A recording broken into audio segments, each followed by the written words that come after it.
Design lampu depan dia macam ada eyelashes. Overall design dia pun lagi less rugged daripada Jetto T2. Inilah Jetto T1.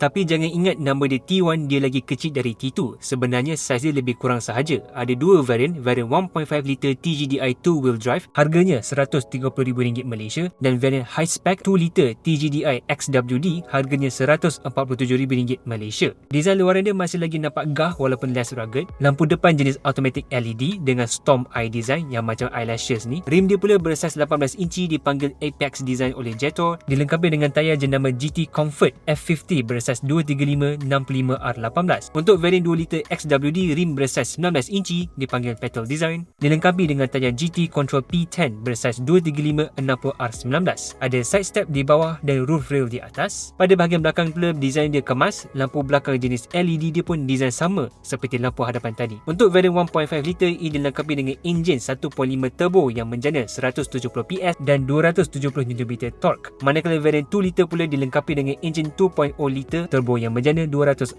PS dan 375 Nm torque. Kedua-dua varian menggunakan 7-speed DCT, tetapi hanya varian 2 litre sahaja yang memacu keempat-empat roda bersama electronic limited slip differential atau 7 plus X drive modes. Varian 1.5 litre hanya memacu roda hadapan sahaja. Di bahagian dalam pula rupa dia ala-ala Jetto T2, upholstery yang ada premium feel dan utilitarian. Climate control dia single zone sahaja, ada wireless charger dan ambient lighting. Screen infotainment di tengah bersaiz 12.8 inci. Bagi varian 2 litre, skrinnya bersaiz 15.6 inci. Varian 2 litre dapat sound system dari Sony bersama 9 speaker. Varian 1.5 litre dapat 8 speaker standard sahaja. Seat penumpang hadapan 4 hala bersama leg rest lagi. Tapi yang ni varian 2 litre je lah yang dapat. Varian 1.5 litre talaan manual tanpa leg rest. Panoramic sunroof with tilt and slide dan juga power sunshade ni pun varian 2 litre saja yang ada. Pada ruangan belakang ada rear aircon vent, center armrest with cup holders, dan seat backrest dia ada talaan recliner 2 step bersama 60/40 split 4. Ruangan boot belakang bersaiz 574 liter dan di bawah lantai pula ada spare tayar space saver. Dari segi keselamatan, Jetto T1 dilengkapi dengan ADAS level 2 serta 6 airbag. Jadi Jetto T1 ni kira macam Jetto T2 tapi less rugged sikit. Dia ialah sebuah urban SUV yang praktikal, tapi sekali-sekala nak off-road pun boleh. Power dia pun cukup, adaptive cruise control dia pun smooth dan ride quality dia pun selesa. Jadi apa pendapat anda? Okey ke tidak dengan Jetto T1 ini?